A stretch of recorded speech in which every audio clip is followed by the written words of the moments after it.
All right, so after much deliberation, we're finally here. We're finally starting this podcast. My webcam is not currently working, unfortunately. I have a video rolling, so I'll put that in post. Today, this is the Recording Engineers Podcast. I have Andy Pickering. Hopefully, I pronounced your last name correctly there. And we're just going to talk about some recording shit and, excuse my language, and just, we only talked very briefly before starting this web call. We talked on Instagram for a couple messages here and there. We were just kind of broadly talking about, I think you reached out to me to talk about the Alesis HT24. And then we, and then we started talking a little bit. And I was like, let's just stop this conversation and just hold it for this podcast, and maybe we could just talk, and I'm sure people will find what we're going to talk about interesting. So, um, like with everything on my channel, there is like zero preparation here. So our conversation is going to be raw and unfiltered, like my sex tape. So, hopefully it'll keep our questions and answers honest, and it'll be interesting, I think. So I guess the first thing to talk about is the Alesis HG24. So you had just told me a day ago or 2 days ago you bought the Alesis HD24 XR, or what's the exact model? Yeah, the XR, yeah. So there's two models. The XR is just slightly newer, and I think it records at slightly. It's got better converters and records at a slightly higher quality, something like that. Gotcha. So you don't have that yet, right? You're like waiting for that in the mail. Yeah, I'm just waiting for that. Yeah, So the reason, well, you had originally asked me my opinion. So I assume you don't have a unit that works similar to that. I know you have an 8-track machine. So like, yeah. what's your normal setup look like? My normal setup was a Tascam 8-track half-inch recorder, and then basically that stopped working very well. So I've been wanting to replace that with a some sort of multi-track that basically I can work without a DAW still, but I still have 2-track tape machines. I've got two-track tape machines as well, so I'll still be mixing to tape at the end. I just think, I just wanted to. I just wanted to try it out, really. Before that, I was mostly just recording on a 4-track cassette. Yeah. So, but yeah, I like to have a sort of doorless setup, really, where I've got a mixing desk, some outboard, and then just needed a new recorder, really, something that's probably a bit more reliable than the multi-track tape. It was about 3 tracks had gone south on it, and I just was like, it was starting to hold up progress on my latest sort of recording project. So I was like, I need to get something else, basically. Yeah. Yeah, that's that kind of issue with holding up with recording. That's a topic of conversation I touched upon recently in one of the videos I uploaded, and the video is roughly titled "Why You Shouldn't Record on Tape," Yeah. and that upset a lot of people. But I still stand by what I said. For the reasons you're mentioning here, where if you're in a situation where you don't have the luxury or the cash to keep your gear running, and it's affecting your ability to record and write music, which should be the focus Hmm. rather than the equipment you're using, then by all means you shouldn't force yourself to record on a certain format to fill some vintage Czech vibe on somebody's list of when they listen to their music, right? So Exactly. Yeah. It just got to a point where you just, because I used the tape machines in other ways, like I use a lot of tape effects, tape echo, stuff like that.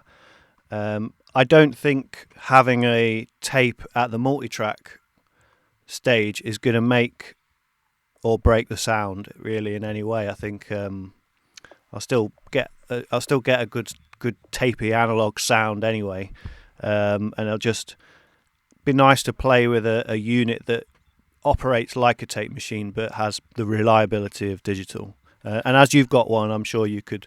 I asked you, and you said it was a good machine. So basically that's all I wanted to know when I asked you was, can you just use it like a normal tape machine with Yeah, a mixing desk? I mean, I'm just gonna. It's 24 track, but I've only got an 8 channel mixer, yeah, so I'll just be using it as an 8 track. So I'll still be bouncing down on it and things like that probably. yeah. I think that's exactly what I recommend to people specifically. Like if they ask me, like, what type of gear should I be recording on? Should I use a computer? Blah blah blah. Tape.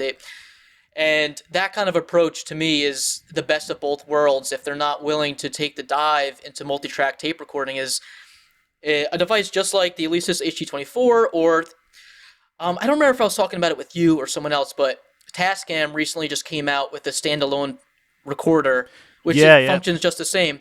And I've been wondering why, but they just released that, or came out with that, or announced that rather, like a month ago. And yeah, yeah. before that, for years, I was wondering why Tascam hadn't put out something like that, because they put out the Tascam Model 24, which is basically that. It just comes in with a built-in mixer, and you're obviously going to be limited with that built-in mixer. It doesn't have all the functionality you would want in a full-fledged mixer. So I think once that comes out and all the irons are wrinkled out, or all the wrinkles are ironed out rather, I think like that's a great starting point for people if they're looking to get away from the computer, get away from the DAW.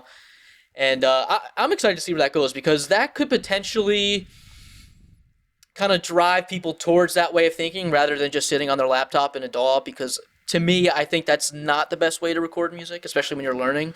No, no. You get distracted by looking at it.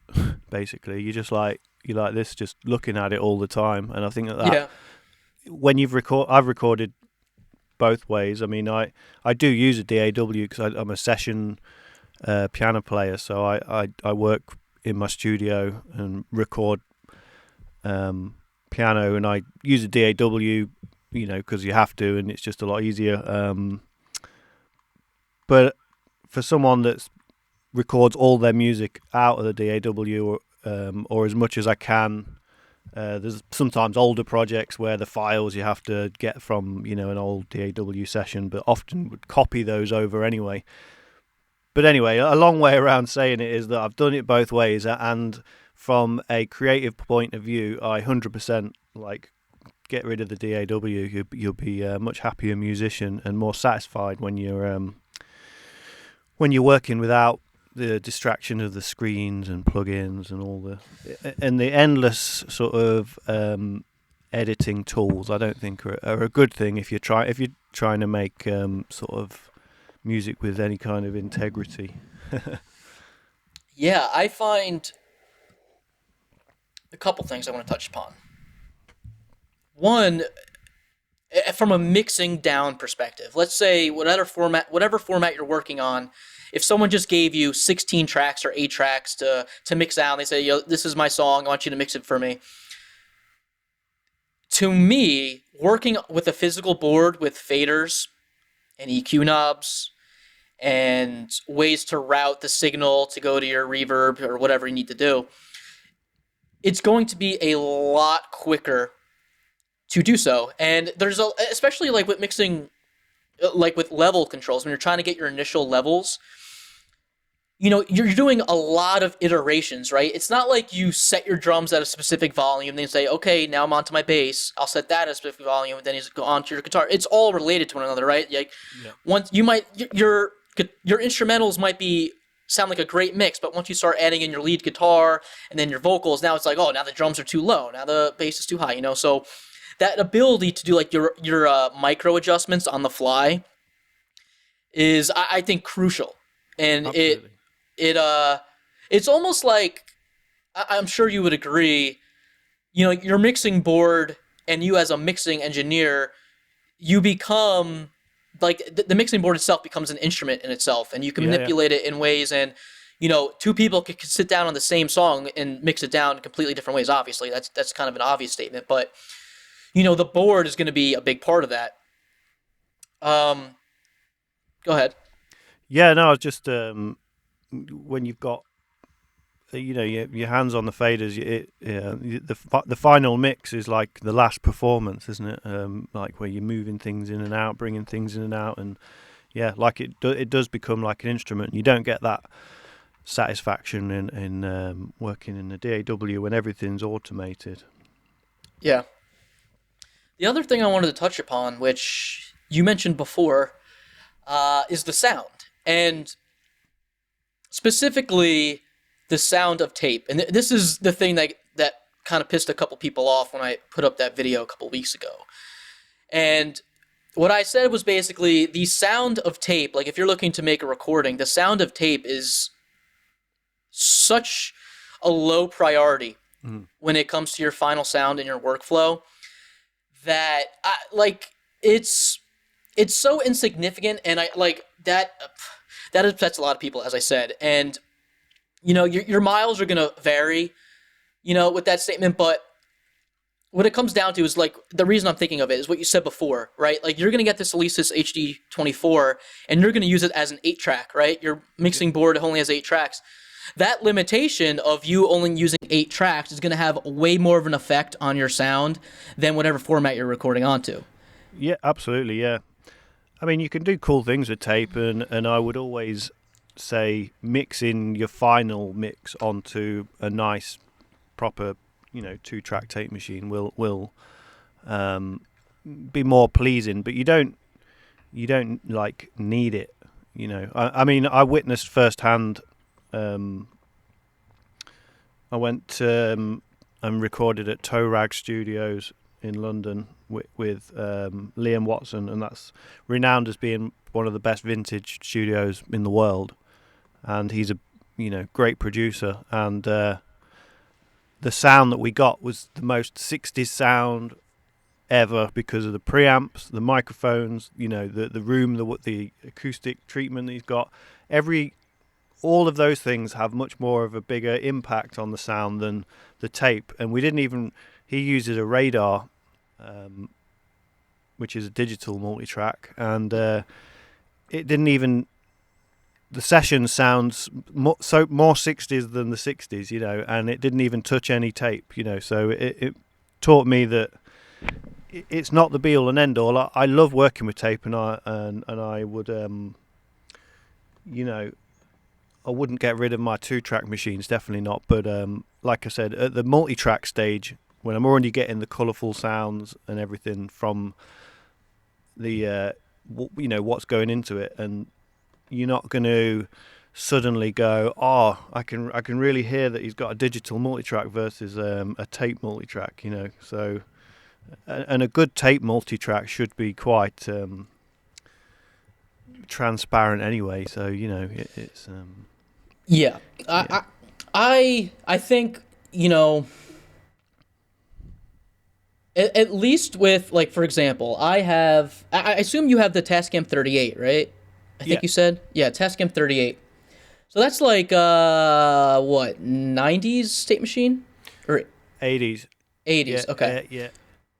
So my tape machine, the Tascam MS16, this one in specific is early 90s, I believe, Yeah. from the information I've gathered on this specific machine. And what I'm about to say might be different for if you were working on a 1950s Ampex 351 track. I'm sure the sound is a lot different, course, right? yeah, And especially like a lot of it too comes down to the tape formulations, and the modern tape formulations that are being produced for multi-track today are high bias tapes, high capacity tapes, and they're going to react a lot differently than the tapes they were using in the 1950s. Yeah. Yeah. Of course. And basically what I was going to say was, though, before I lost my train of thought, was I speak from experience with my personal tape machine and the Alesis HD24, or I've recorded on a Tascam Model 24 as well. The sound difference is so minor. It is so unbelievably minor that I think if I gave you 2 songs and didn't tell you which one was which, there would be no way for you to tell. Yeah. Yeah, I can imagine, definitely, yeah. Because, like you say, it's it's what you're saying with the old Ampex recorders, and if you're talking about really vintage valve-based recorders, there's going to be a different sound. But when you're talking about more modern tape recorders, versus a digital multi-track, there's not going to be a huge difference at all, really. And it's all about what kind of music you're making anyway. So even if it doesn't touch any tape, it can still sound really vintage, and like it's from the 60s. So it's when you own tape machines and use them a lot. And I've got a Revox A77 and a Tascam 32. And the Revox, it sounds absolutely gorgeous, and it does. It's a great machine. It's from the 60s, and I've had it fully restored. So having that to mix onto is kind of a final little sprinkling of fairy dust at the end. But like you're saying, when you're tracking at the multi-track stage and you're comparing a Tascam versus some sort of digital recorder, you're not going to tell the difference really, because you're not specifically running the tape machine to sound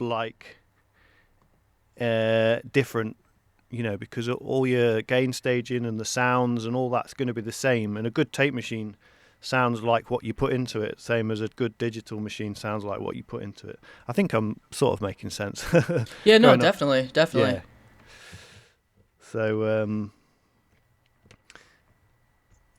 So yeah, no, it's I'm looking forward to getting it into my workflow. It'll just be, everything will be the same, because I'm working with 8-track. I usually fill up about 6 of the tracks and then bounce them down to 2. Mm-hmm. And then maybe fill up about 3 or 4 more, and maybe bounce those down onto 1 or whatever. And I'll still be working the same way, so it's going to be interesting to see what that's like with a digital multi-track, because I've never used one before. I've already sort of proved to myself. The last record that I made was 100% analog all the way. Mm-hmm. It didn't touch digital until it was mastered. I had the master tape. I took that to a mastering studio, and then all the mastering was done from my master tape. And I've kind of proved myself to the point of just wanting to do it. And now, whether there's something digital in there or not, it doesn't matter to me anymore, because I've kind of proved the analog way. I've just yeah. I totally know what you mean. When I my album, I made it a point for all aspects, from the recording, from the writing, from the cover, everything, I wanted to do analog. I didn't want to use a computer. And to a certain point, it's it almost is I did it for the same reason you did it. You just wanted to hit that milestone goal. Yeah. And I remember the music part is obvious, recording on analog, but when I was going to make the album cover, and I remember I was talking to someone, and I said I don't want to. I was giving them my idea of what I wanted to do, and I was I don't want to use a computer to make an album cover. I want to draw out the album cover. I want to print out the picture I want to use, and I want to literally just draw it out on a piece of paper. And they were that's never going to work. That's never going to work for, I forget the reasons they said. Whatever the reason, they were just being naysayers, right? Mm-hmm. But to me, it was that was just the fun part of it. It was how do I put myself through this unnecessary limitations just to see if I could do it? And the album cover in specific, just because it's not as obvious to understand as recording on analog tape, but When I spent literally like probably about 10 days straight just doing like the back cover. Like I had the track list written out, and it's like, I don't know, 12 songs or whatever. Just writing all of those out with stencil and making sure it was all in line. Like, yeah, it was absolutely ridiculous. It was so frustrating. But now looking back, it's like, I'm so glad I did it that way. Like, it was, an artistic statement, you know? Um, so it's kind of like the same thing. It's like, now that I'm kind of done with that project, I feel less of an inclination to be like, this has to be 100% analog. Yeah, exactly. Yeah. That being said, like, I haven't, since I released that, I haven't recorded, well, that's not true. I recorded one single of my own material after that, but since then I've been doing, like, that took a lot of effort, that album. So since then I've been putting more focus on other projects with people and, collaborations with my friends. And they could care less whether I recorded on tape or not. So to me, it's like there's no reason to force this. There's no reason to go through the added cost of tape. There's no reason to put wear on my heads. And they know, like, they know when we're recording, how many issues I run into just with my board and other equipment, that I'm constantly fidgeting with stuff. And Yeah. you know what I mean? So it's like, when my friends come here to record, it's like, I don't want to have to sit there and go, oh, sorry guys, I have to calibrate my 16 channel on my tape machine real quick because the high frequency, like, they don't want to deal with that shit. You know what I mean? So it's like, it's not worth the effort in situations like that, in my opinion. Yeah, definitely. It's gets to a point where you just want to be able to work with something that works most of the time, I suppose. Mm-hmm. So do you use the what's your main multi-track machine that you use that's not tape? That's the Alesis HG24. I had before that, which I tried to sell to you, if you remember, I have the Akai DR16. Yeah. And it's a little bit new. It's like a generation after the Alesis HG24 came out, so there's a lot more added functionality. Like, really, like, from what I could tell, it's more meant for, or could be used for, like, filmmaking and TV show kind of mixing, because it had a lot of functionality that you wouldn't necessarily use in the music studio. The only reason I stopped using it is because I thought it was broken, and I kept getting distortion on all my channels when the levels were hot, and it was like way before the levels were clipping on the machine, and I couldn't figure out what was wrong, so I thought the machine was broken, and I wound up buying the Alesis HG24 instead. And I swapped the machines out, right? I'm like all excited. I'm like, test it out. I had the same exact issue with the Alesis HG24. I'm like, that's so strange. It's the same type of distortion. And I'm like, what the hell is going on? Like, there's no way both of these machines had the same exact problem. Yeah. And what it turned out to be was, on my mixing board, on the group outs that go to the tape machine, there's 8 group outs, right? So usually for a 16-track tape machine, the group 1 goes to track 1 and track 8, and then group 2 goes to track 2 and then track 9, right? Yeah.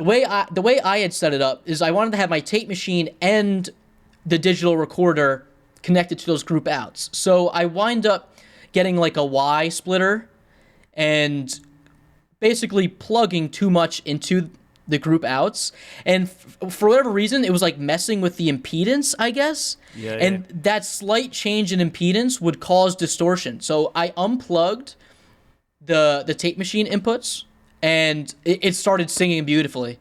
Okay. And I was like, I was so glad to fix it, but I'm like, damn, now I have this Akai, and it's just been sitting here, and I wind up I upgraded that one too, because that one you could upgrade to an SD card instead of having the hard drive.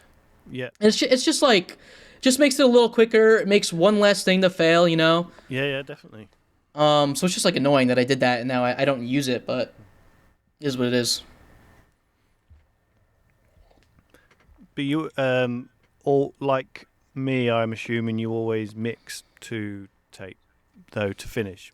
Yeah, Yeah. yeah. So I have a Tascam 22-2, and I really need to get a different one because this one is like one when I got it, it was all busted up, so I had to Hmm. do like some major rehab. And the sonic quality, I don't really have another two-track machine to compare it to, but from what my ears are telling me, I think it's severely limiting my mixdowns, especially with the high end. Right. I'm not sure I'm familiar with the 22 2. What It what era is that? Is it 90s? if I had to guess, 90s, yeah. Yeah. It's literally like the most basic two-track machine you can imagine. Like you don't have an ability to um what's it called? Monitor off the record head, which is a pain in the ass if you want to do overdubs. You there excuse me.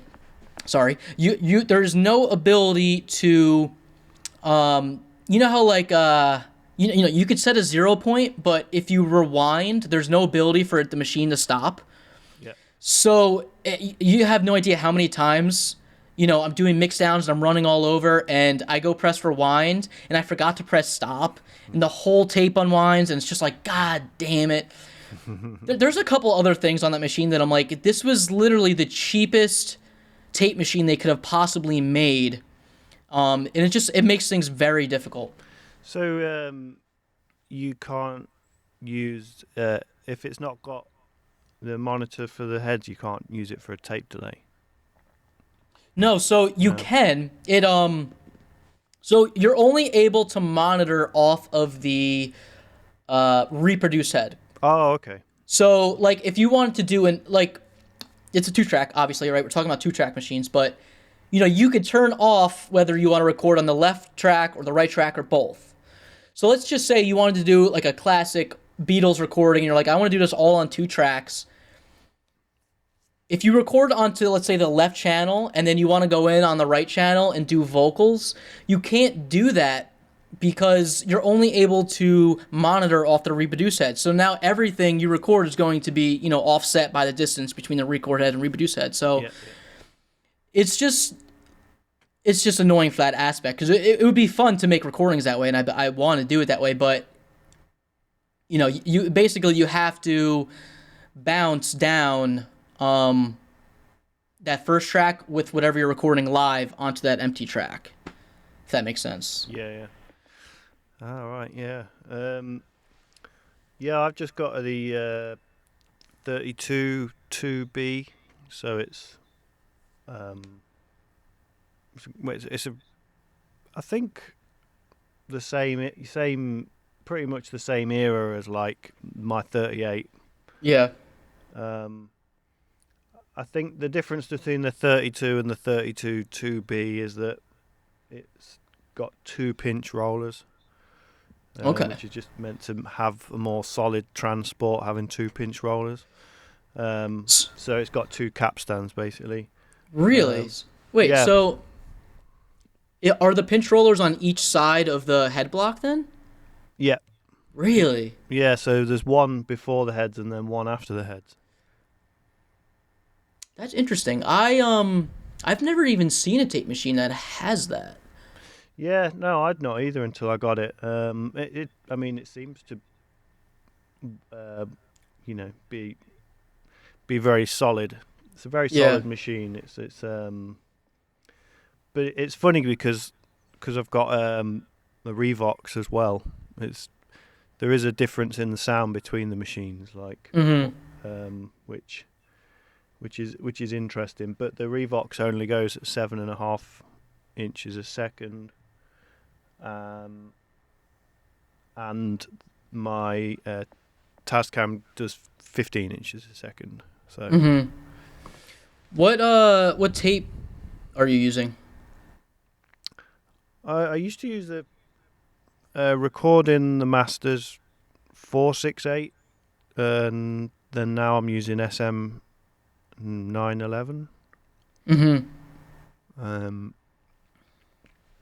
They stopped making the 468 formulation, or they changed the name of it. I can't remember why. I'll be honest, I don't. I understand when you read about different tape formulas and how they sound different and the bias and all that stuff, but it kind of goes way over my head. It's like all the tape that I've ever used kind of sounds the same to me. I don't know. Yeah, it's interesting you say that, because I have ran through tests with my 2-track. I have a video on it actually, and I compare 3 different tape formulations. The first being like general purpose Scotch tape, and then the second one being Maxell tape, and then the third being the Recording the Masters 911. Yeah. And I expected to hear a very wide difference, and it was so similar that, like you said, it's like you could, people on the internet just talk out of their ass, but you'll hear people talk on the internet, this tape, that tape bias. And of course, there are differences, and I'm about to talk about that in a second. But for the most part, the differences are so minor that an untrained ear will not be able to tell the difference between an A/B test. Yeah. Now, I will revise that statement slightly. But before, like a couple minutes ago, I was just saying how the sound of my Tascam 22-2 I'm not too happy with, and I want to get a better machine. And I realized recently that the tape bias of the Recording the Master tapes, or specifically the SM911, is too high for that 2-track machine. And like, for example, the Maxell tape I have, which is a used tape, the high end I get on that tape is, I don't know, so slightly different, maybe like 2 dB or 3 dB higher on the lesser bias tape. But it's enough to make a difference in the final mixdown. But the reason I'm mentioning this is, when this tape machine came out, it wasn't meant to be recorded on a tape like the SM911, which has a +6 bias, I believe. Yeah. It was meant to be recorded on +3 bias tapes, which is what the Maxell tape is, I think. Don't quote me on that, but I think.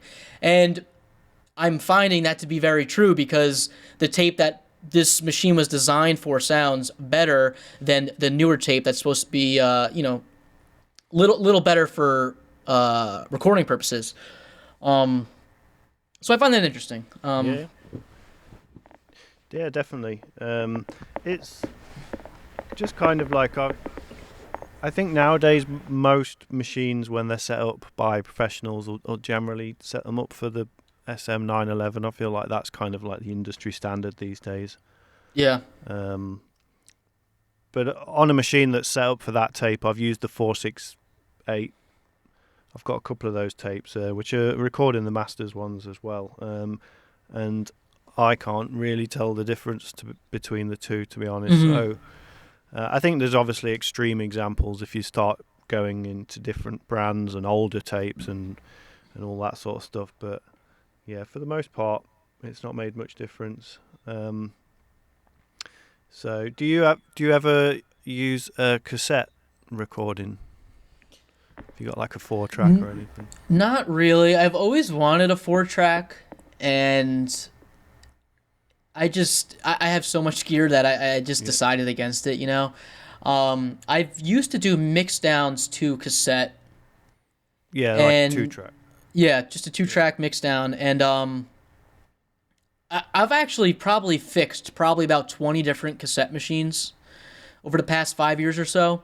And each one of them, like, I've never had one that was working 100% condition, that when I did my, like, frequency tests, like, were acceptable for my perspective. Like, there was always, like, slight differences in the channels or dropouts. Like, I hate cassettes. I've never done, like, multi-track 4-track, but I assume I would probably run into the same problems I have just with the 2-track machines. Yeah, I mean, they kind of, some of the four tracks are what's classed as high speed for cassette. So they, but they're still slow compared to reel. But I mean, that was where I started everything. My whole analog journey was all four track. Up until about 3 years ago, I was exclusively recording on a four track, and the first YouTube video I ever made was me making a full production, drums, like everything, just on the four track, and like that was really pushing the limitations because when you get used to working with 8 tracks and you think that's limited, then you start working with 4 and you got to, use the bounce downs and stuff even more on that. But I think it's a great place to learn for people that are sort of wanting to get into analog recording or doorless recording or whatever. Like if you can make good recordings on a 4-track cassette, you're definitely going to make good recordings on as soon as you like move up into something else. Definitely. So when you started recording, like what were you recording on when you first started your first recording? That would have been if you're talking about multi-track, then that's a 4-track, a Marantz 4-track, Okay. PMD 740. Recording in general, it was a cassette, but like just literally like one of those cassette, one of those like cassette players that's like a radio and like it has a built-in mic. Yeah. Can, Yep. Yeah, I started there. That was like full on, full on like lo-fi. But the Marantz PMD 740, which I sort of got 2 of and I'd been using for over 10 years. It is, for a cassette, it's a very high quality machine. Like it's you can do a lot with it, and it's also got like extra channels, so you can send in extra. Yeah. You can send in extra things to the track. So if you're bouncing 3 tracks down onto one, you can plug into one of the extra channels and do an overdub while that's going down and get even more stuff on the tape. So but yeah, not they're not that common compared to like Tascam 4 tracks and Yamahas and all that. The Marantz are kind of rare, and I just classic eBay, just saw it one day on eBay and was and that was it. I got it before all that sort of stuff started going up in price, so no one wanted 4 tracks when I bought that, so it was like really cheap, like stupidly cheap. Yeah, that's actually, before you'd asked me like if I ever recorded on a cassette, that's actually the real reason that I think about it, why I never got into it, because like that would have been right up my alley when I first started learning how to record, but the prices, I was like, I'm not shelling out, $300 for a piece of crap Tascam plastic. It just, that was like, I started recording like right before COVID hit. And like once COVID hit, the price for recording equipment, as you probably know, like just skyrocketed like Absolutely. for crazy. And yeah, that was actually the reason I was just like, I'm not paying that much money. Like that's not worth it. No, that's it. That's the thing. Yeah, I got mine before all the. It was literally like £40. So I don't know what that'd be in dollars, like $65 or something for like Yeah. a 4-track that was back in the day when it was new, was like the top of the range kind of one. So it would have been. Mm-hmm. Yeah, it's a nice one. It's got VU beaters on it and all stuff like that. But it was, for me, it was like learning how to put together an arrangement, learning how to use like an effects loop on the mixer, and record just recording to like super limitations, but I absolutely love the machine. It's great. I don't use it that much anymore. It's more if I'm, because I recorded so much material on it. It's more like revisiting old tapes or mixes Mm-hmm. or like whatever. Like I rarely record anything new on it anymore. Just because I've sort of got, well, when I have this new multi-track arriving soon, I'm going to be using that and probably not going back to the 4-track so much. But the thing is with the 4-track is it's really cool because you can use it for tape effects because it's got the pitch control on it, and it's quite like you can go from really slow to really fast just with like one Mm-hmm. pitch control, which like if you're making like fucked up sounding music, like it's it's pretty cool to play with. There's nothing digital that can replicate that kind of tape slowing down and speeding up kind of sound, I don't think. And also with 4-track, it's a really easy way to do reverse effects. Like you could record a guitar Mm-hmm. onto it and then just like turn the tape over and there you go, it's backwards. It's like just I mean, I know you can just have pedals that do that, but it's kind of like just kind of cool just using it as like an instrument or a tool in the studio rather than or just having to record multi-track stuff with it. You can just mess around with it.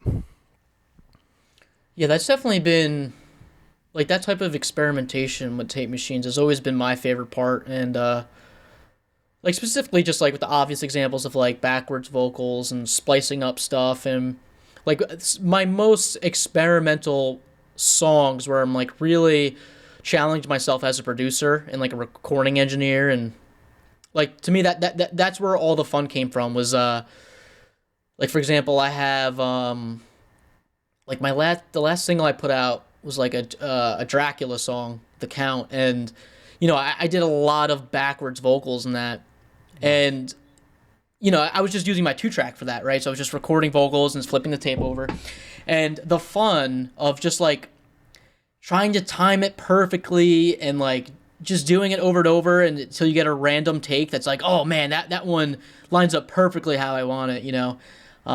It's just like it's just not the same like if you were on a computer and just pressed reverse this segment and you move it to No, the spot you want. It's just not as fun. no, definitely not.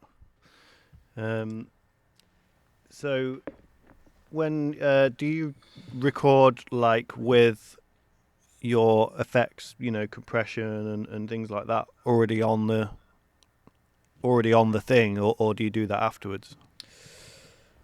It really depends on the circumstance. When I first started, I was doing it all after I had recorded it, after it hit the tape machine. And that was one because I didn't have enough compressors. Wait, let me think about that. I said that backwards. So when I first started, it was after I had hit the tape. Yeah. And that was because I I didn't have the experience to know what compression ratios to use, which attack times, right? So I was like really taking the time. Like I would record every instrumental or every instrument rather, and then do bounce downs onto different tracks of the compressed track. Right? Because at that time, that's what I was gonna say. At that time, I only had one compressor, so I couldn't send 5 different tracks as compressors while I'm doing a mix down. I would have to do bounce downs of the compressed track, and that was like a really great way for me to learn like Yeah. how compressors work. Right now that I have more compressors and I have the ability to compress while I'm mixing, I kind of do a mix of both. Um, it really depends on the situation. Like for bass guitar, I don't think I've ever recorded bass guitar anymore where I don't put a compressor going in because like I know I'm at least gonna need a compression ratio of 4-to-1 or 6-to-1 on bass guitar. So like there's no reason for me not to do it right away. Um, if I'm doing like guitars, I never really do compression unless I really have to on guitars. For vocals, it depends. Sometimes, like if I'm lately, I've been more experimental with my compression ratios with vocals, so I've been doing it after the fact. But if I just need to do something rough and dirty, I know like a compression ratio of 6 to 1 will be fine. I know it also too one of my favorite compressors that I have is my DBX 160X. And really the only thing to adjust there is the compression ratio and your threshold of when the compressor turns on. So like as long as I know what compression ratio usually works well on like vocals or bass or guitar, it's like I really don't need to think much about it. I'll just do it before it hits the tape. And then I'll err on the side of less compression, and then if I need to add more, I could always add more. Um, but it really just comes down to what's going to be the quickest way to get this done for me. Yeah, I think that's a good way to do it.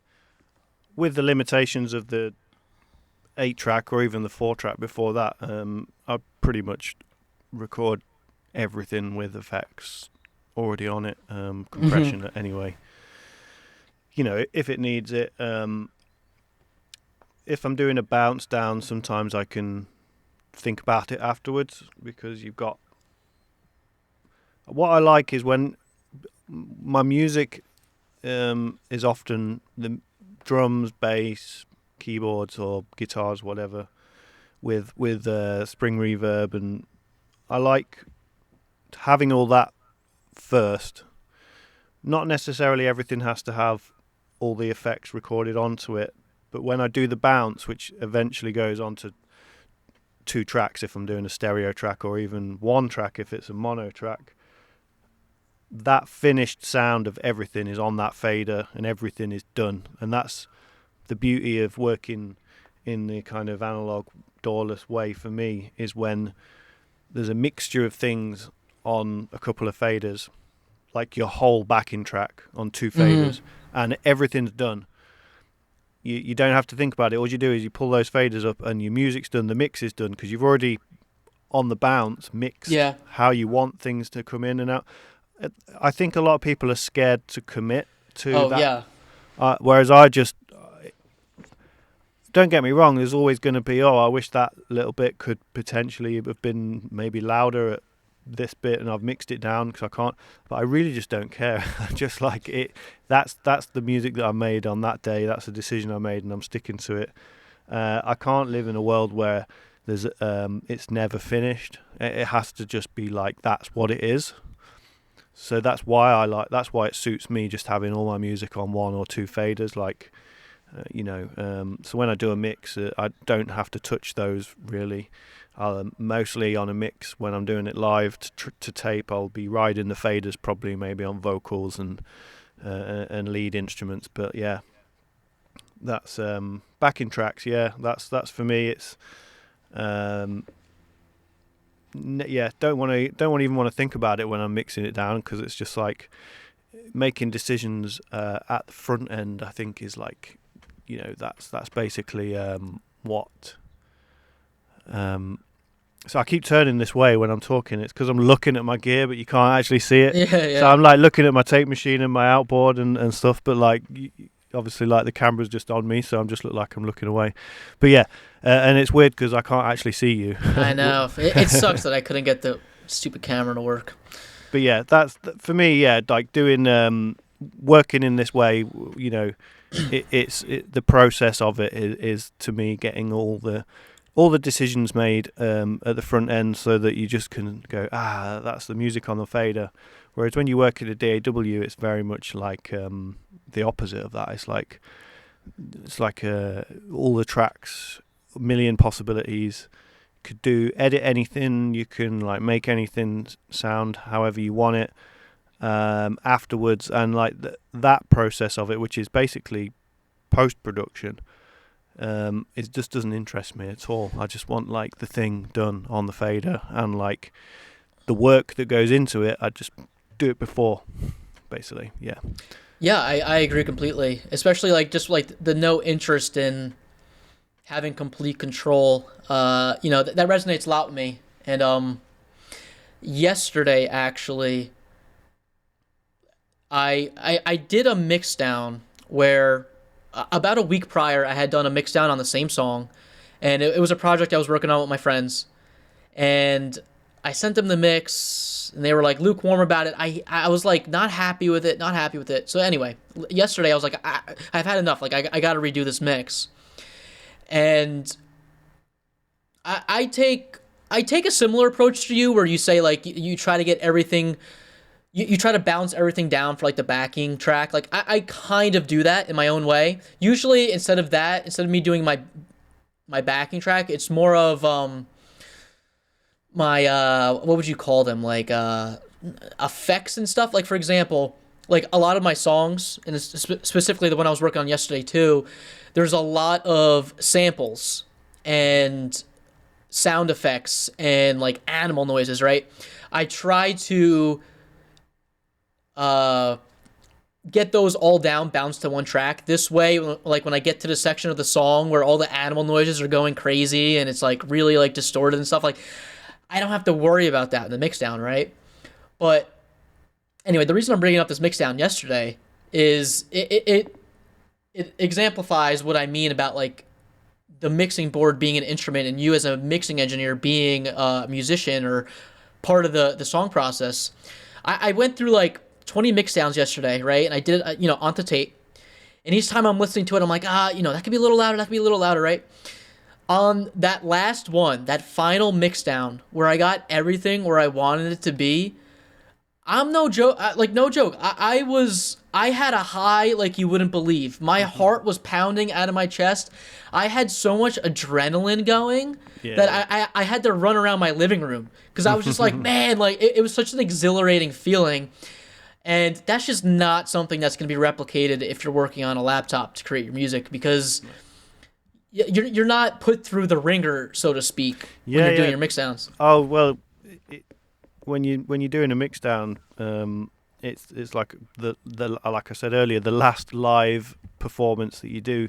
Definitely. And you do get like the adrenaline, and your heart's racing, and you're really pissed off if you forget that on fader 3 you had to just bring it down at like one moment, because there's something that's just not quite balanced properly or whatever, or you just want something loud, and it's like the amount of tweaks that you make, little tweaks, and you learn it like a performance, and then when you nail it, it's just like, it's great. Love it. I've managed to film myself doing a couple of mixes before in my YouTube, like recording breakdown videos that I've done. Like I've managed to capture a couple of like filming the mixer and sort of moving the faders around and also having that kind of like you don't even have to do it, but I like to sort of like do like the fade out. If I'm doing a fade out in a song, I like to do it for real.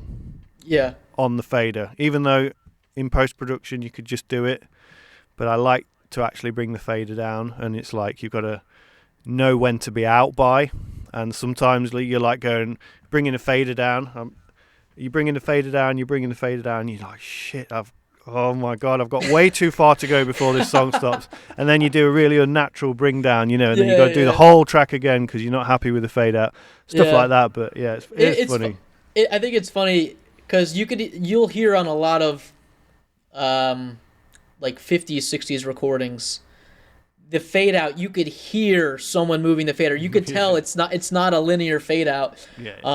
It's just this part of the fun. But what was I gonna say?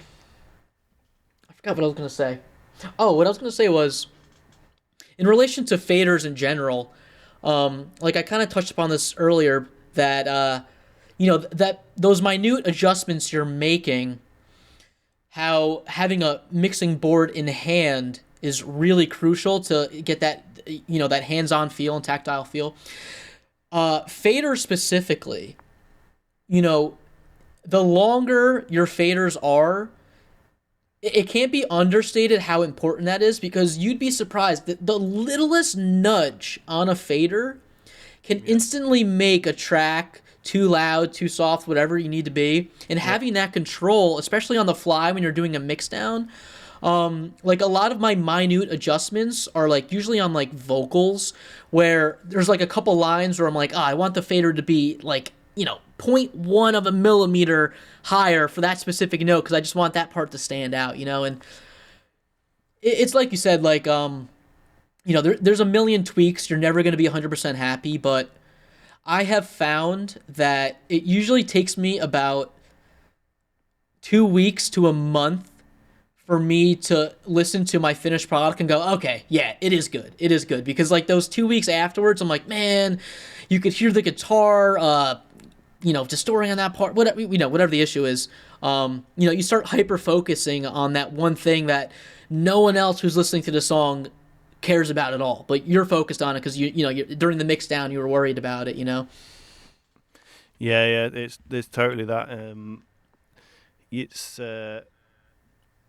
it doesn't happen as much now as it used to for me, but like you'd have to you listen to what you think is really great, and then you listen to it the next day, and it's like what, like you've got to redo it all, and but I just think that that's part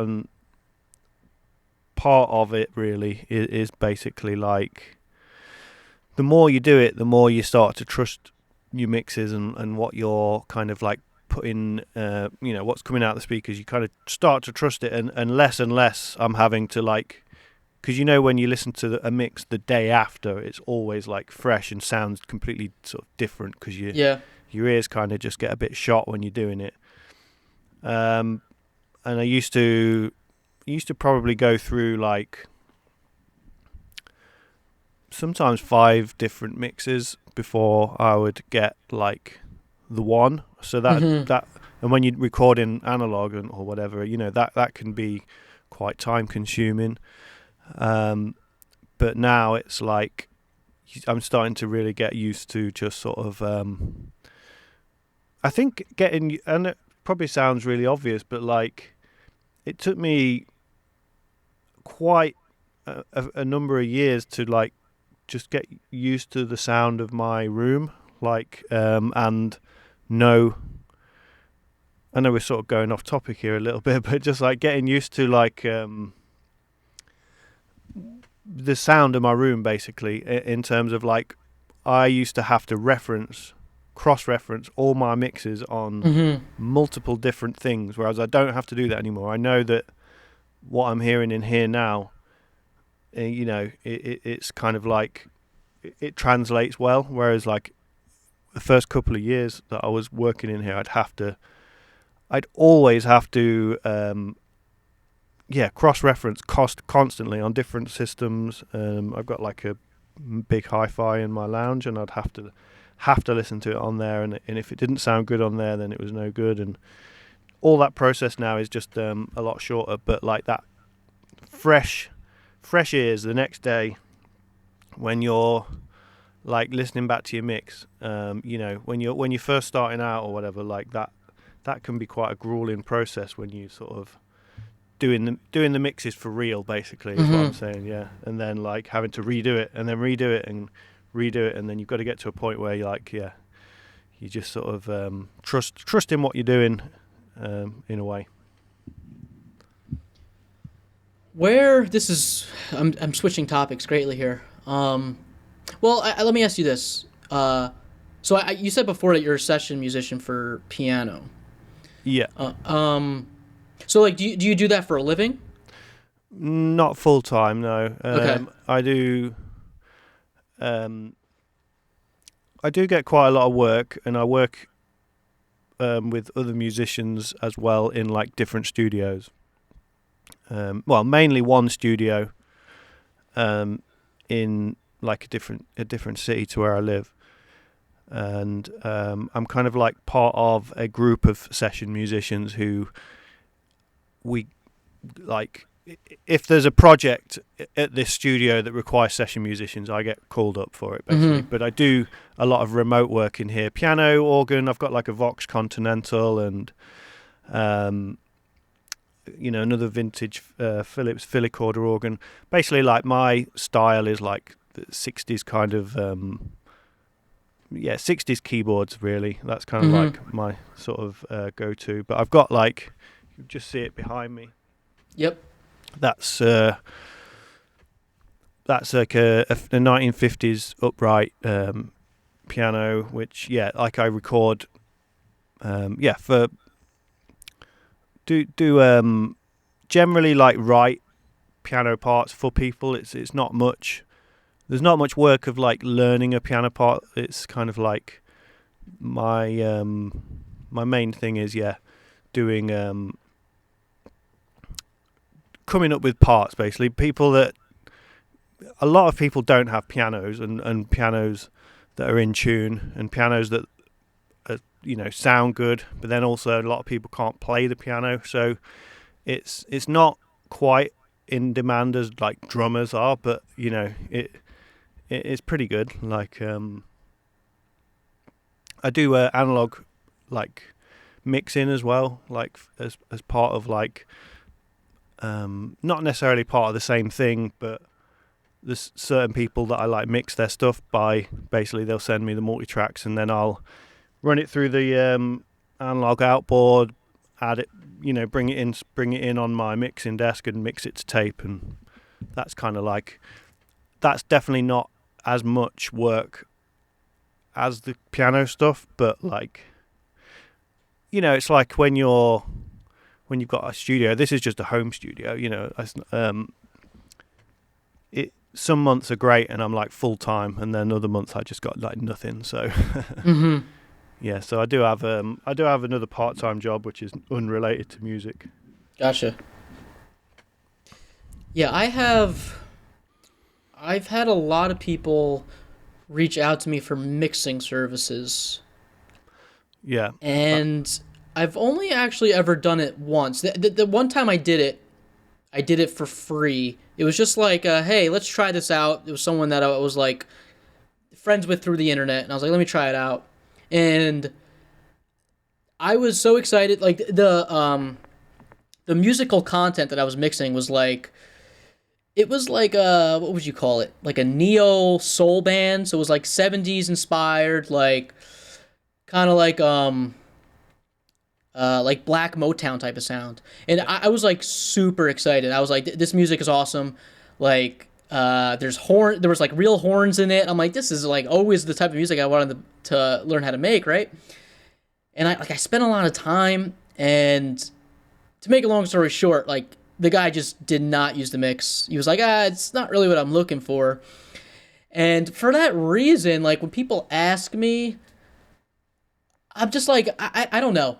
To me, I just like it. The price that I would have to ask people to mix a song doesn't seem justified. Like it doesn't seem right for me to charge them that much. But it's like I don't, like I have a full time job, so me doing this is just for like a side cash, I guess. And it's like yeah, for me to mix a song for, I don't know, I'm just making up numbers, but like $50. It's like what I don't have the luxury of time to do that, unfortunately. And it's like that's kind of I'm running into the same issue. I People ask me to do drum tracks because my drums are my main instrument, and I've only ever done it for one band, and I did 3 songs. One in which I just did last week, and I was charging them $50 for a drum track. And to me, that was a fair price when they asked me. And what I was running into the last time I did it was, and this happened the time before that as well, I was wind up just sinking hours into making this drum track because I just couldn't get it right. yeah, And it's like, okay, I'm only charging this person $50. Like, if I had charged them $100, maybe I would spend another 3 hours trying to make it perfect. But I'm like, okay, I'm only charging them $50. So then I give them a product that's mediocre, and like for this example, I gave them the product that I was like, it's good, it's $50 worth, and I do not think they were happy with it because they never even respond. They sent me the money, but they didn't respond to the email, like being like, oh, it sounds great, like nothing. And like Yeah.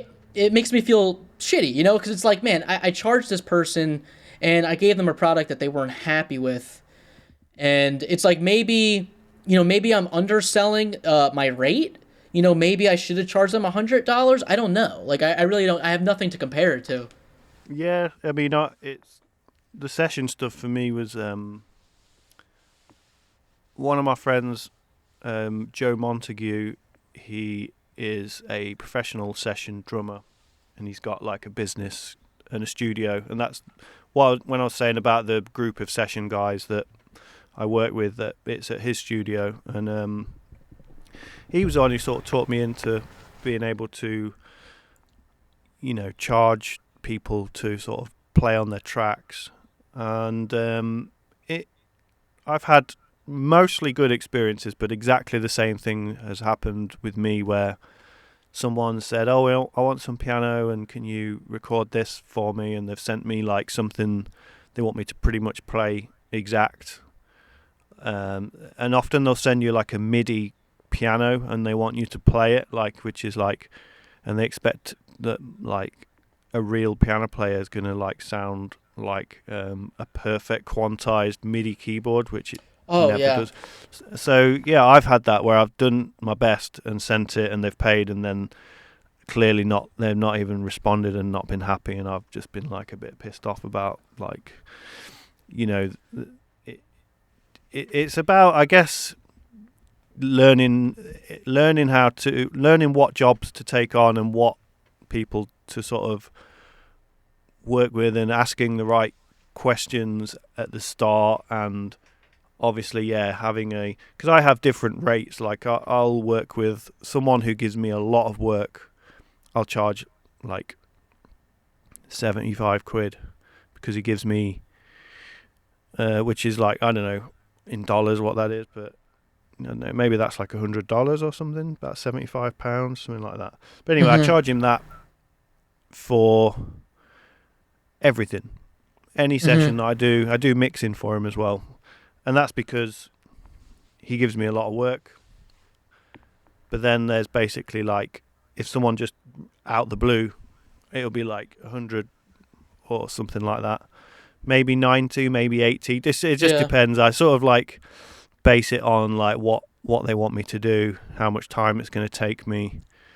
You know, people sometimes, you know, you can put in a lot of hours doing the recording, but you can also put in a lot of hours talking to the person back and forth. They change this, change that, change this, you know, and it's Yeah. probably Oh, I the same as mixing. You know, I've done a mix for someone, and like basically they paid me for it, but then it didn't even use it, and then I was kind of like lost my confidence with the kind of my mixing. Really, I was like, Yeah, that specifically with the mixing, that's always been my worry with accepting people's offer for me to mix their stuff. It's, as we are just talking about, mixing is an instrument in itself, right? It's a lot of effort. I just don't want to get into a situation where they're like, oh, I wish the guitar solo was a little bit louder. And it's mm, like, well, you know, it was 2 hours of work just for me to mix that down. Now I have to, like, obviously, there's no way to save where my faders are, where my EQ knobs are, right? I have to start from scratch, right? So it's yeah, like, yeah, I can't, I just don't want to get in a situation. I record music for fun, and I'm just like, I don't know. Like specifically, like we were with the drum track thing too. You brought up like quantization and like people are expecting like a perfect thing. You know, with the second drum track I did for that band, same situation. Like I don't think they were happy with my end product, specifically because there was like one section of the song where it was like a bridge or a breakdown. I don't really remember, but my timing, according to them, was slightly off. And so I re recorded that part, and they were like, it's still slightly off. So I'm like, I broke it down. I put it on loop 1,000 times, my track to their song, and I'm like clapping along with it, right, with my hands, and I'm like, no, this is, as far as I'm concerned, as a, I'll call myself a little bit of a sloppy drummer, like a Keith Moon kind of style drummer.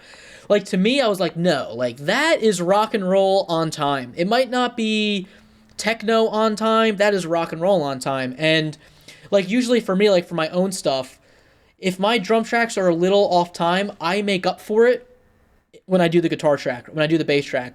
I don't even do it consciously. I just my brain is already set up to like know when my crash is going to come in, and I know it'll be on time. But when you're working on the internet and sending files over to people who are putting it in their DAW, they're probably zooming into the micro millisecond and being like, no, that bass drum is a little off. And it's just for Yeah, the same reasons I'm saying it gets frustrating. yeah, absolutely.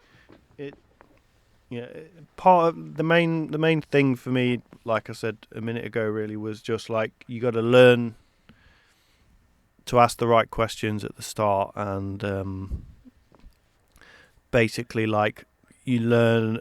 It just depends how you work. I mean, because I work digitally, I'll be on WhatsApp like to the audio notes with whoever I'm recording for, and I'll literally be doing voice notes while I'm actually recording the piano and getting like all like the approval points of like Yeah. what I'm doing before I record anything, because like the amount of time it takes to record it, to like export it, to like upload it, to send it, to then like I don't want to get to that point and then have to keep doing that 5 more times. So I like basically often like send over just like a shitty recording version of it, like out through my phone microphone, just to and they're quite happy with like that kind of real time update. But that's just how I figured it out. It's obviously different for everybody. The same with when I do my mixing, I get an approval on like the I get like an approval on the mix before I send like the tape version, because like I'm not mixing to tape, then recording the tape into the computer, then sending that over, then something has to change, and then having to do all that again. It's like I can't, because I'm working with digital files. Like it's basically like most of when I do put it through my mixing board, I'm not doing it in the same way where I'm riding the faders like I would with my own stuff that's all done like in here with my analog multi-track or like whatever. It's pretty much like the same mix. It's just recorded digitally first to get an approval, and then I'll just record that to tape.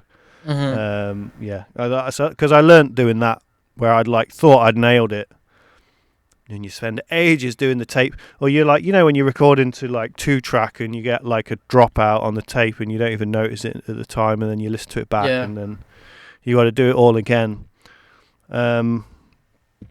If you've done all that and then like someone still wants you to do it again, which is fair enough if they're paying you, you kind of want to eliminate that. So what I'm trying to say is you learn how all the stuff that's not even recording the music, you learn how to like shortcut it and make it time effective, which when you're first starting out, everything just seems to take ages. Like when I was first starting out doing the session stuff, I was doing it through like email. I mean, like you sometimes wait 2 days to get a reply on email, and now it's like, no, I have to be on WhatsApp with the person, and I'm like, and I'm doing the thing, and I need feedback like on the day, and it just works a lot better. That's a good point. Like my workflow, I guess it's not. Honestly, it's just as I was stating before. I have a full-time job that pays for my life, so I can't justify sinking the time to doing something like that as a side gig. It's just. Yeah. I only work 3 days a week, so I have more time in my studio, but. You know what I've also found too, like with I won't get into specifics because I'll have to call people out, but specifically like through my YouTube channel, I kind of like, for lack of a better word, market myself as like a garage musician, right? Like garage rock, and that's more out of my shortcomings rather than a purposeful thing. But I've learned that people say yeah, I want a garage recording. I want distortion. I want it to be a little gritty. And then when you give them what they want, they don't actually want that. They like the idea of it maybe, but they're so used to recording, on a computer or whatever, that they're used to that polished sound. They're used to the quantization. They're used to the click track, whatever the case may be. Um, so it's almost like uh, with all types of music, but there's almost like a romanticism with analog and tape and Absolutely. garage.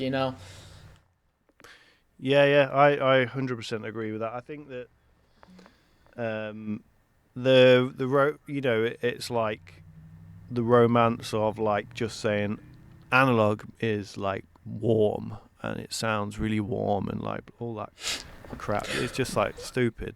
Yeah, yeah, yeah. When you actually like work with the stuff, you sort of I don't even know what warm. I mean, I guess warm might mean like what, like sort of valves or something, or like maybe sort of like mid low To kind of. I don't know Yeah, to what. me, like I think the word "worm" is hilarious. For the same reason you think it's hilarious. It's just, to me, I think like when people say that, I think they just mean there's not any frequencies from like 16K to 20K. There's just like a Yeah. little less high end, and people are like, "Oh, it's warm." Like to me, that's all that means. And I think it's funny when people say that because it's like this doesn't really mean anything. Yeah. I mean, there's a lot of misconceptions with people that don't have like people that just record on laptops and stuff. They think a lot of the time that you could just buy a tape machine and suddenly you're like, now I sound vintage. Like, and it just doesn't really work like that. Yeah, definitely. Um, and like a good tape machine will sound really nice because it'll basically sound like what you put into it, and it's like a lot of the thing with the tape is the fact that the like linear way that it's playing in a reel, like, well, reels obviously moving. That's kind of like pleasing. Like as long as the wow and flutter's not like awful, that's Hmm. kind of like pleasing. So that's part of it. Kind of like it's like the same reason people like real film on cameras. It's like because it's a real moving element that's being capturing something. It's like a pleasing thing. But like just saying, oh, it sounds vintage or it sounds warm, just because you've hit record on like a tape machine, it's just like, I don't know, it's just a bit stupid to me. But like, people don't have this stuff and know really like a lot about it. At the end of the day, like most of this gear that we've got is like obsolete to a lot of people. I think I'm when it comes to like reading stuff online about like recording music, I don't watch any YouTube videos of like recording stuff. The all my information I read, which I don't even do anymore. It was more when I was starting out, was just on like music forums, whether it's like homerecording.com or Gear Sluts or one of these variants of these Yeah, recording forums, and I found that romanticism comes from a lot of that because you just have people talking out of their ass, basically. I mean, yeah, like I've also it's not a very welcoming community. I have found it's if you don't do things the right way or you have an opinion about a certain tape machine or something, we don't like you and we're gonna tell you that you're yeah. wrong. And Yeah, definitely. I'm kind of the same. I stay away from most like forums or like anything like that. I mean, I've watched some of your videos because it's sort of like, and then Chris from Made on Tape, I watched some of his because it's all within the same sort of like, you know, hobbyist level like analog recording kind of stuff. But I don't mm-hmm. watch like serious studio recording like videos or anything like that. And rarely like watch, because people really like compressor shootouts and things like that, and I know that I could get a lot of clicks if I did stuff like that. If you did what? I'm sorry. Can you If repeat that? I don't watch like compressor shootouts or anything like that. Yeah. But people do love that sort of content, and I know that I could make those kind of videos if I wanted to, but I have no interest in making videos that's just for like clicks. There's just no point in it. So I only make videos when I'm making something that I'm like passionate about. Yeah, definitely.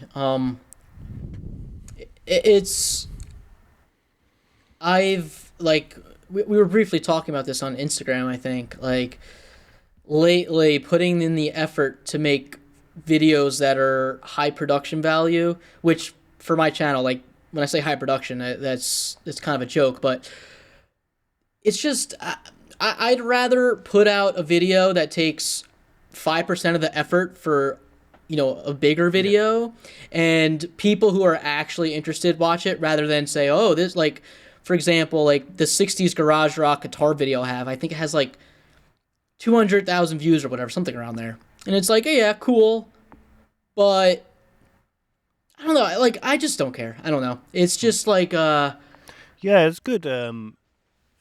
I've got one video that like it's got something like 35,000 views or something like, and was never like trying to make anything that I thought a lot of people would want to watch, but it's I'm kind of the opposite. The first video I made was like supposed to just be the one and done thing. I was just like, I'm going to make one video documenting how I record on a 4-track, and to be honest, it was more of a showcase of the song than anything. It's kind of like almost like using the 4-track thing as like a gimmick just to get people interested in like my music. That was, sorry, I didn't mean to interrupt, but that was 100% the reason I first started making videos. I just wanted people to listen to the song I made, and that was literally the only reason, Yeah, it's exactly why I did it. And then as soon as I realized I could shoot guerrilla style on my phone and edit it on my phone, and just basically like, as long as the audio in the video at the end of the song that I'm working on, as long as the audio at the end is the proper audio, which I can obviously put into the video, then the rest I was just like, yeah, I'll just my videos do look shitty, and I'm not like a filmmaker minded kind of person or anything, but it's kind of like, if I wasn't doing it like that, then they wouldn't exist, because I haven't really got the space, the time, the lighting, like anything to like make it look super clean and professional, and like for something that's so niche. I think we were talking about this the other day as well, like for something that's so niche, like my music's like 60s inspired singer-songwriter stuff, and I'm like making it on tapes and whatever, like I'm not really going to be getting like any money from YouTube really, or anything like, to be honest, like worthy money to like really like try and make super high quality videos. Like if you wanted to chase, like I was saying about compressor shootouts, if I was like, oh, I'm gonna do a plug-in versus a compressor and like see which of you can tell the difference and which one sounds best, and if you made like high quality videos like that, you could get the clicks, I'm sure you could, but like I only want to make videos that are A, easy to make, and B, when I'm making something that's like that I'm passionate about and that's kind of cool. I'm not making content to like make content. I think that's what I'm trying to say. So it's like it's a difficult line to sort of move along really, like but basically like it's just not worth the time to like really go full time on YouTube and like get like, I don't know how much YouTube even pays. Like my channel I got like over 2,000 subscribers, but that like watch like Mm-hmm. 4,000 watch hours or something. Like I never quite got over the line with that, and because basically YouTube wants you to keep making content. So if you stop making content, you like watch hours don't move. Yeah. It's but basically, yeah, not chasing it for money. If It's I think it's kind of a reflection of in a broad sense, just like how society and social media is nowadays. Like basically what I'm trying to say is like, when I was like when I first started recording, I dedicated 4 years of my life to make the album, right? So like, I had only played drums at the time, and I had the idea initially. So I had to learn all these instruments. I had to learn how to record. I had to learn how to mix. Right? It was a huge part of my life. Like anyone who knows me knew it was a big part of my life because I dedicated every ounce of free time, right? And my family didn't really care. Like which I don't blame them. Like it's just a personal hobby. I don't expect them to call me up, be like, Mario, how's the music going, right? But it wasn't until that 60s garage rock video blew up that my family started asking me questions like, "Oh, like you're getting a lot of views on YouTube." Like I don't even know how my family found out. Someone in my extended family said something, right? And like now all of a sudden everyone in my family's asking me about it. And every time I see them, not so much anymore, but like for like 6 months after that, would like ask me like, "Oh, how's the YouTube channel going?" Like all they cared about was just the number underneath the video. Like I don't like who cares? Like I don't know. Like it doesn't affect my life any single way whatsoever. How many views or subscribers I get? It's just like kind of disheartening that rather than my family being like, "Oh, Mario, you spent 4 years of your life putting this album together. Let me listen to it and let you know what I think." It's just boiled down to, "Oh, you got a lot of views. People are commenting. That's really cool." You know what I mean? It's just like, I yeah, don't it's know. just the way things are, I suppose. Yeah. Now the sort of I never expected to get as far as I did with my YouTube channel. But what's been great about it is the opportunities that have come off the back of it, which is just like people getting in touch. Sometimes for paid work, like, "Oh, I really love your YouTube videos. Could you like record some piano for me?" Great, then it feels worth that I've like put the time and the effort in, and I get something out of it, or get to work with a couple of different people that I wouldn't have worked with before because they wouldn't have known who I am. So putting yourself out there in that way it's really cool. But I think just making content that you're passionate about is kind of like, and then not just doing like clickbaity videos is kind of like I mean, you've got like 200,000 views on a video, so that must have generated some income from it. I got. I can actually look right now, and I'll tell you exactly how much. That was the only video where I got money where it's even significant. All my other videos, like $3, $5 maybe. That one video, and it's not a direct relationship with the view count. It also like I don't know exactly how it works, but like for that video, I got a lot of videos quickly, and you get more money somehow that way. I really don't know, but let's look right now, just for the sake of transparency. How much I made on that video.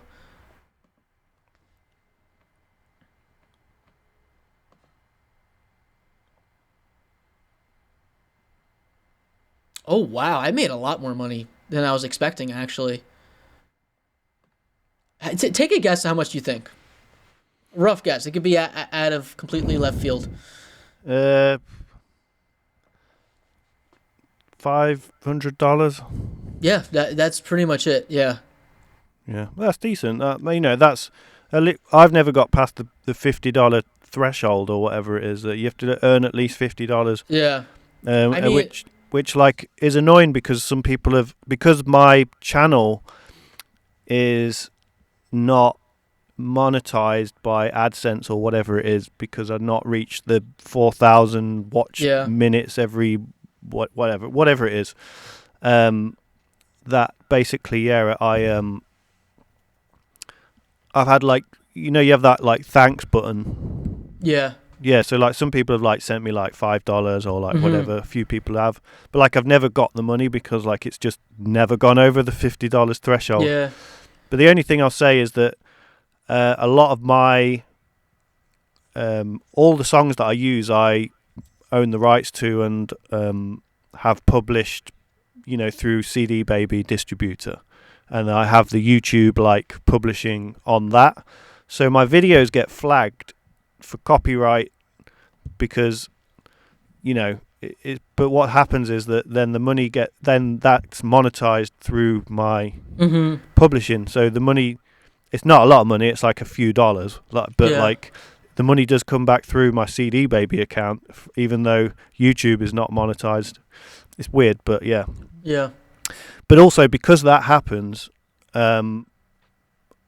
like I think that my videos have fallen out. It's not a full-on shadow ban, but like I feel like a lot of my videos fall out of the algorithm because it's copyrighted content, even though it's my own bloody music.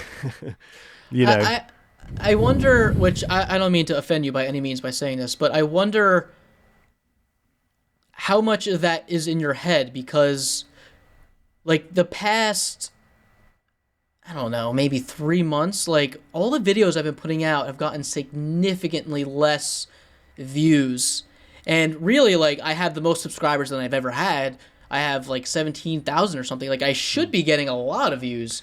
But Yeah, it's I don't know almost. what it is. Yeah, I don't really understand it that much. I don't understand why I've got like 2 or 3 videos that do really well and have like tens of thousands of Mm-hmm. views, and then like I'll make like a really good video and it'll get like 600 views, and I'll be like, You, you know what I think too? I don't know who originally told me this, but it's definitely true. I think, especially when you're starting out, I think YouTube picks a specific video and says, let's push this one. hmm And, like, for example, like for that 60s garage rock video, like, $500, that's significant, yeah, right? yeah, So, like, they're banking on people. This is all just me making shit up, but I'm assuming they're banking on people going, "Oh my god, I could make $100 making this video. Let's keep making more, keep making more." But those videos are artificially pumped up to a certain degree to get you excited, to get you go, "Oh my god, look what I could be capable of," right? And they get you to make more videos. Because like I'm saying, all my other videos, $3, $5. It's not like I'm making a lot of money, you know. yeah, So I don't know. It's just me making stuff up, but that's just kind of what I think. yeah. No, it's good. To be honest, when I saw your videos, I was like, um, you know, I thought that they look good for a start. You've got like an aesthetic, and also like you're like a funny guy. And like you edit it well, and you edit your jokes well. Like that's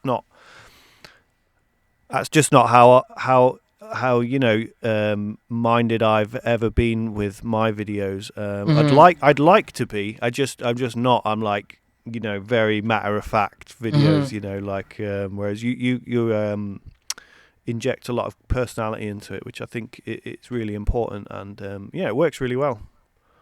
Well, thank you. I appreciate that. Um, and like obviously because we have similar interests in like recording and music and stuff. That's like pretty sure I'm pretty sure it was your like big video that popped up that I first saw. Like Mm-hmm. I think I've commented on a few of your videos. I think I commented once, like saying like, "Oh yeah, how you doing?" Like I make videos as well, like with analog stuff and that. But yeah, but the world of YouTube, again, it was never something that like I'd even thought of ever like being, a YouTuber. Not. I was always just a songwriter, and that was it. Yeah, I think it's funny because which I poked fun of this on one of my videos. I don't remember which one, but someone was like, "You got to stop promoting your songs. Like it's really cringy when you promote your songs." in these videos, and like exactly what you said. It's like I don't want to be a YouTube star. I want to be a musician. I want people to listen to my music. I could care less if people are watching my YouTube videos. You know, I want people to listen to my music. So like yeah, it's just like Yeah. the same type of thinking. Yeah, yeah, absolutely. It became a vehicle for me for like showcasing a new song. I the last EP that I recorded, which was 4 songs, all 4 of the songs were done in like longhand 45-minute videos where I filmed every single part of the process right to the finished mix coming from the tape. Mm-hmm. Um, but it's a nice thing to have for yourself as well, because you can actually reference things that you've done that you like. And how did I get that sound? And then I can actually like watch the video and like remember how I did it. Yeah, that's funny. Like I watch my videos sometimes, and like especially on like the more educational ones. Like for example, I did a video on like what's it called? The 3-to-1 rule and like phase issues with microphones. Like sometimes it's nice for me to just look at that and go, oh, yeah, like that's how that works. Because like I forget, you know, and like I do the research for the video and I learn the science behind it, and but you forget it, and it's like I rewatch it and I'm like, oh, I'm learning from myself. It's just kind of funny. Yeah, yeah, absolutely. So yeah, no, it's handy. It is handy, and the like process of basically like not only filming everything, but then like the editing, it can take like, I mean, editing a video, even though I do it on my phone in like software on my phone, it's like it can take like 2 weeks. Oh yeah, I mean Yeah, that's really why I stopped making videos to the level that I was. It was just the editing was just yeah. it takes a long time, and it's not enjoyable at all. It's not like it's No, a fun thing. no, definitely. So yeah, I think I put out a video at the start of. There was like a period of time where I'd done a lot of videos, like 2021, 2022. Like I did like 25 videos or something, and then I think I put a video out at the start of, might have been the start of this year, just basically saying like I'm like only gonna put a video out when I'm doing something. I'm not gonna just like make content like for Yeah. content's sake, um, Well, you'll because know. YouTube wants me to make content. That's Mhm. why they like dangling the 4,000 hours carrot in front of my face, and they want me to keep feeding the machine. But I'm like, no, I'll just like when I'm doing something, when I'm recording something, I will like I'll film it and then I'll edit it eventually and then I'll put it up.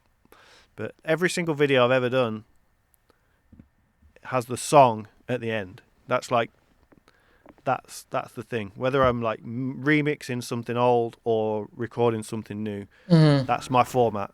It's like I talk about it at the start, what I'm going to do, I do the thing, I film the thing, and then you get the finished product at the end. And that's how I can get away with having such shit production value, like, because I barely even like record the audio properly. Like when I'm mixing things and like doing it as I'm doing it, I'm literally, it's all captured with the phone camera and Mhm. the phone microphone, even what's coming out of the speakers. And people do say, why can't you put the proper audio into the video, like, when you're like doing it, showing an example of something? I'm like, mate, you get like the proper audio of the finished song at the end.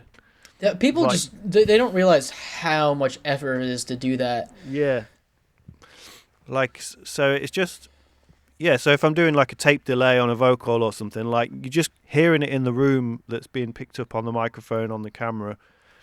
That's either you like watch that and just appreciate that's what it is, or the video doesn't exist. Because Yeah. I can't be like capturing all that and then re-editing it all in post-production, and like it's just too much. Because at the end of the day, I'm working on my music, which I used to do and not film it. I used to obviously just make music like Mhm. mostly on my own, and now like every time I'm doing something, I have to just pick it up, film it, Mhm. talk about it, and then just eventually edit all that into like a video of some kind.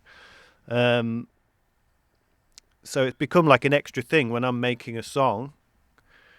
Now it's like, oh, I've got to film it.